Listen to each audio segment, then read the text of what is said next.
Детский сад «Светлячок» в городе Камрад отметил свое 40-летие. Только в 70-е годы в городе стали строиться сады, специализированные для дошкольного образования. Пима Артемовна Маринова, первый директор детского сада, курировала строительство с первых его дней.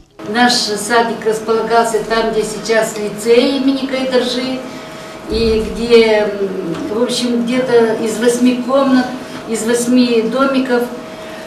Но это все в прошлом. И когда нам подарили вот этот 8-й детский сад, это было счастье для всего города.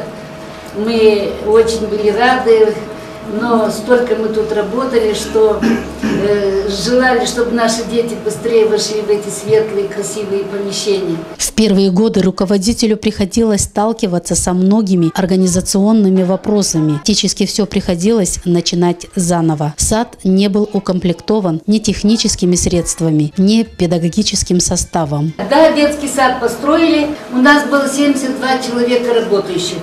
Это было с ума сойти, потому что дошкольных работников, специалистов не было. Может подтвердить мне Анна Дмитриевна, их просто не было.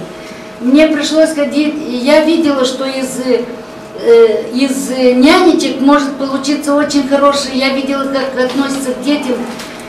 И думаю, а что если мы сейчас в Сырокское педучилище сразу соберу людей, повезем и дадим им образование. Сегодня это один из лучших детских садов города, но и на долю нынешнего руководства легло немало проблем, с которыми они с честью справляются. Когда сады закрывались из-за того, что было мало детей, сегодня другая проблема. Сегодня мы не можем вместить в наш сад желающих, много детей в группах. Ну что, в сегодняшний день хотелось пожелать всем, кто стоял у истоков нашего детского сада, только начинал работу, который сегодня есть в живых, и мы очень рады. И пожелать всем здоровья, всем, кто заботится о детях, всем, кому не безразлично детство. Примар муниципия Камрад Николай Дудогла отметил целеустремленность и напористость руководителя сада, который всегда добивается своей цели. Наших садиков, очень хороший коллектив, замечательный руководитель Мария Георгиевна.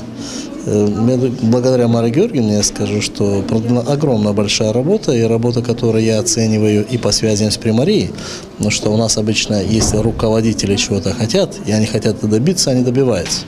Под лежачий камень вода не течет. Мария Георгиевна всегда в действии, и вместе с нами. Конкурсы песни и стихи на молдавском, гагаузском и на русском языках звучали на сегодняшнем празднике. Мария Дмитриевна Карабет с 34-летним стажем в детских садах отметила, что дети сегодня получают более квалифицированное образование.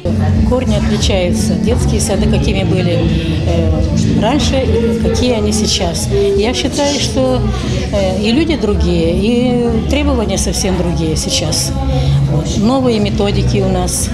Вот. Не зря приглашают нас на курсы, рассказывают, показывают образцовые детские сады, как должно быть, вот. Новые программы.